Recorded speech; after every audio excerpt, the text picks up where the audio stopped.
I climbed while wearing a weight vest, and I'm here to tell you why you might not want to do that. Bouldering is the only exercise I actually enjoy. I've tried running, I've tried weightlifting,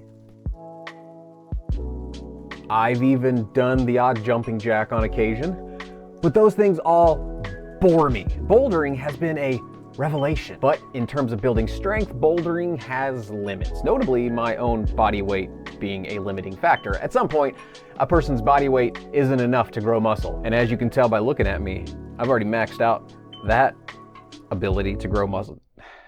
I'm kind of weak. So then I thought, why not add some weight to my body, huh? Which I could do by gorging myself on delicious food, but I'd prefer not to. So I thought, instead, why not wear a weight vest? And immediately upon putting on the weight vest, I thought, I wonder how much weight I could handle. So I started with a little bit of weight, then a bit more, and a bit more, until, well, the inevitable happened.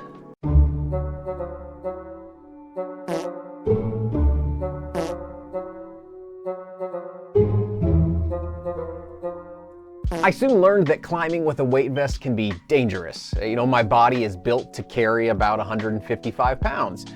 When suddenly I'm making it handle 165, 175, even 190 pounds, gravity turns out to be a bit of an asshole. And that's the first thing to know if you plan to climb with a weight vest. Falls become much more dangerous. But harsher falls aren't the only danger. Also, crimps become much more dangerous. This is my demonstration of crimp. Let's crimp.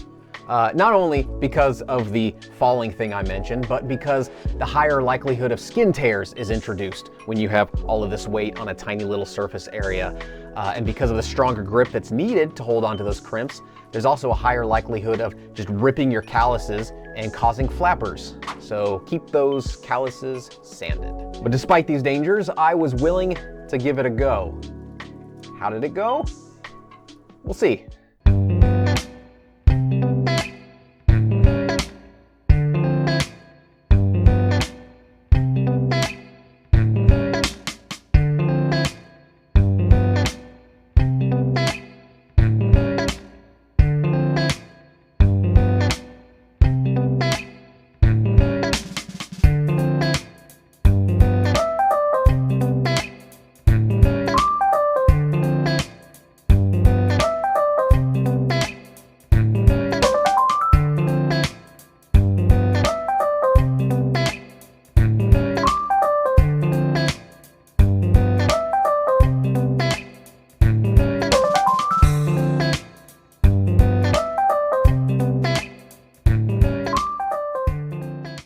My first goal during this day-long weight vest training session at the gym was to find the max amount of weight that I could climb with safely. I selected a single problem to be my control. As you can see, it's a lovely V2, V3 arete problem with an oddly difficult undercling Gaston kind of move. I figured this would be the crux as I built on more and more weight. So it made for a good control in my little experiment.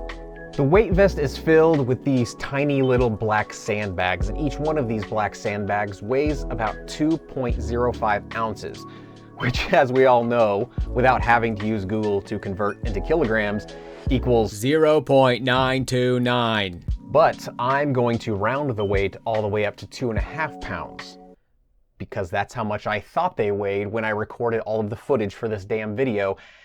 And I'm just gonna commit to being an idiot rather than reshoot stuff. So first it was 10 pounds, then I went up to 20 pounds, then 30, and then 40 pounds, and quickly back to 30 pounds, because 40, as it turns out, was my limit.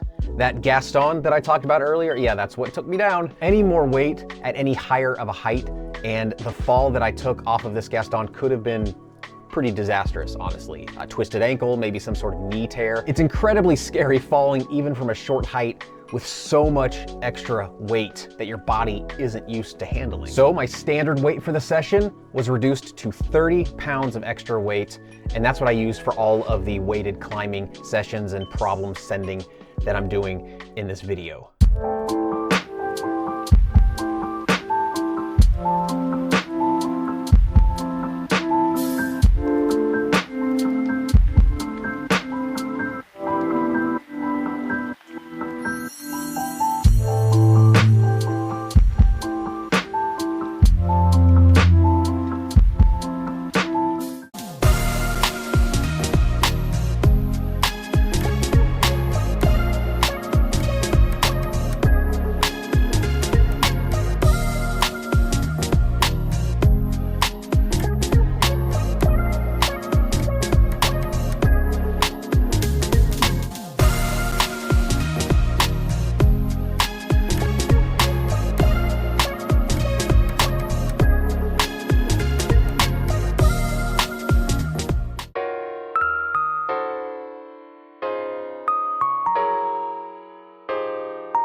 So after all of this climbing with the weight vest, despite the dangers, I realized that there are actually still some benefits that I think are worth the risk. Now for me, obviously, as I mentioned earlier, the eventual muscle gain will be nice. But there's actually more benefits to this that I found. I found that using a weight vest is actually a nice way to make problems a little bit more interesting. On crowded days especially, when the gym is just full of people, I don't always have the chance to climb the problems that I want to climb. It's a lot of waiting in line. But with the weight vest, I can climb some of the unwanted problems in a new way. I can do grades that are a little bit lower than my standard, but make them a little bit more difficult. So I'm still engaging myself, even if I'm not climbing the problems that I want to climb.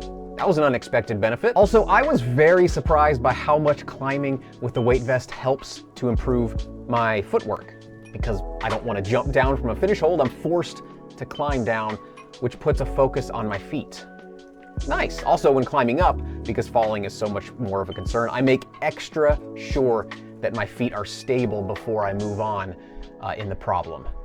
So yeah, if you have issues with footwork and you need to work on footwork, maybe try putting on a little bit of a weight vest and seeing if that helps you pay attention to your feet a little bit more. But the big question is, will I continue to climb with a weight vest? Yeah, I think I will.